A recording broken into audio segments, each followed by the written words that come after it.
কেউ আছে। ঋদ্ধিতার ছোট থেকেই ট্রাভেলিং একটা প্যাশন। ছোটবেলায় সে বাবা মায়ের সঙ্গে দেশ বিদেশে অনেকবার ঘুরতে গেছে। তখন থেকে তার একটাই স্বপ্ন ছিল, বড় হয়ে সে নিজেই উপার্জন করে সারা দেশ ঘুরে বেড়াবে। যথারীতি বড় হয়ে সে তার স্বপ্ন পূরণ করেছে। কয়েক জায়গায় সে একেবারে একা একা ঘুরতেও গেছে। ঋদ্ধিতা বর্তমানে শহরের এক নামী কলেজের প্রফেসর। সে এবার ঠিক করলো ক্যালিফোর্নিয়া ঘুরতে যাবে। ভাবা মতোই কাজ হলো। সে তার সমস্ত লাগেজ গুছিয়ে ক্যালিফোর্নিয়ার উদ্দেশ্যে যাত্রা শুরু করলো। ফ্লাইটের টিকিট আগেই কাটা ছিল। যথারীতি ঋদ্ধিতা মনোরম ক্যালিফোর্নিয়াতে পৌঁছল এবং একটা লাক্সারি হোটেলে বুকিং করে থাকল। খুব ক্লান্ত পরিশ্রান্ত ঋদ্ধিতা ফ্রেশ হয়ে কোনো রকমে কিছু খেয়ে ঘুমিয়ে পড়ল। বিকেলে ঘুম থেকে উঠে কয়েকটা জায়গা ঘুরে দেখল, তার সঙ্গে অনেক ফটো শ্যুট করল। সন্ধে হতে হতেই সে হোটেলে ফিরে গেল। হোটেলের রুমে গিয়ে টিভি চালিয়ে টেবিলে রাখে নিউজপেপারটা নিয়ে পড়তে লাগলো।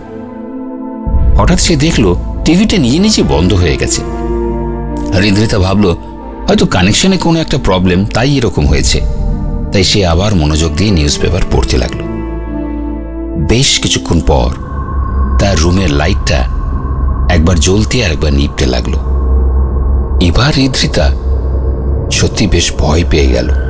তার রুমে যে ল্যান্ডলাইন ফোনটা ছিল সেখান থেকে সে রিসেপশনিস্টকে ফোন করতে গেল, কিন্তু সে ফোনে শুধু গোঙানির শব্দ শুনতে পেল। তারপর সে যেন তার রুমে শুধুমাত্র গোঙানির শব্দই শুনতে পেল।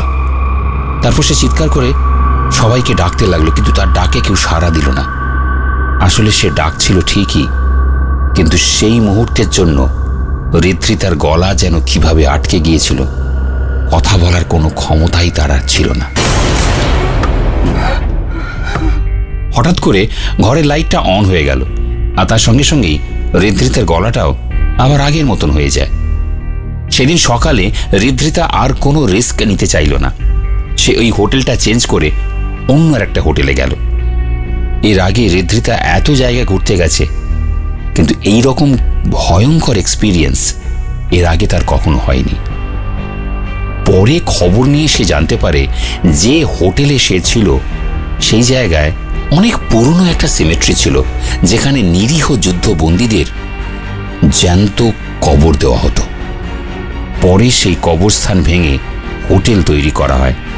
তাই প্রতি রাতে সেই হোটেলে সেই নিরীহ মানুষদের গোঙানির শব্দ এখনো শোনা যায়।